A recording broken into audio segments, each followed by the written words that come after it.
প্ৰধান বৰৈকি মন্তব্য দিছিল যে বানপানী সন্দৰ্ভত বিৰাট চুবুৰী সম্পৰ্কত আৰু অসমৰ বান সমস্যা সম্পৰ্কত সেই সম্পৰ্কত যিহেতু সেই সময়ত প্ৰধান বৰৈকি শুনিছো যে এতিয়া যিহেতু 3জন লোকক এতিয়া সন্ধান পোৱা নাই এতিয়া প্ৰশাসনে কেনেধৰণৰ ব্যৱস্থা কৰিছে আৰু SDRF NDRF বাহিনী কেতিয়া মোতায়েন কৰিব সেইলে প্ৰশাসনে কিবা ব্যৱস্থা গ্ৰহণ কৰিছে নে নাই বৰ্তমানলৈকে তিনিচুকীয়া জিলা প্ৰশাসনৰ তৰফৰ পৰা তেওঁলোকে বাৰে বাৰে কৈ আছে যে তেওঁলোকে SDRF প্ৰেৰণ কৰা হৈছে কিন্তু বৰ্তমানলৈকে সেই স্থানত SDRF পোৱা গৈ নাই আৰু SDRFৰ কোনো জোৱানে তেওঁলোকে অভিযান কৰা নাই আৰু সেই অঞ্চল স্থগিত হৈছে যিহেতু সেই অঞ্চলক অতি ভিতৰুৱা অঞ্চল কিন্তু তাত অতি গুৰুত্ব দিয়া হোৱা নাই তেওঁলোকে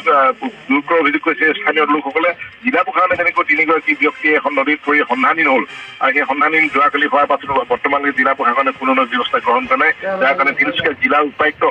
ঐনাম চৰণ সিঙৰ যি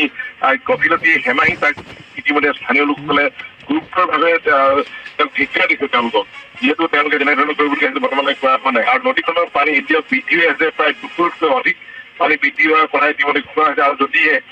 এনেধৰণে বৃদ্ধি হৈ থাকে তেতিয়াহ'লে যিটো নতুন মাথৰি ভাঙি যোৱাৰ সম্ভাৱনা আছে আৰু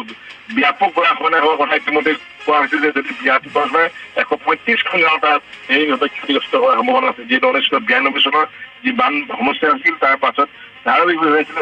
135খন গাঁও ক্ষতিগ্ৰস্ত হৈছিল সমগ্ৰ যি ছয়খোৱা মৌজাকে আদি কৰি সেই অঞ্চলৰ শদিয়া মহকুমা ছয়খোৱা মৌজাকে আৰম্ভ কৰি সেই অঞ্চলকে আদি কৰি কাকপথাৰলৈকে ব্যাপক প্ৰভাৱ পৰাৰ সম্ভাৱনা আছে ব্যাপক হাৰত খেতি পথাৰ নষ্ট হোৱাৰ সম্ভাৱনা আছে আৰু তাক লৈ যদি প্ৰশাসনে শীঘ্ৰে ব্যৱস্থা গ্ৰহণ নকৰে তেতিয়াহ'লে সেই অঞ্চলৰ ৰাইজসকলে বছৰ বছৰ ধৰি ভূমিহীন হোৱাৰ সম্ভাৱনা আছে পৰিস্মিতা ধন্যবাদ জ্ঞাপন কৰিছো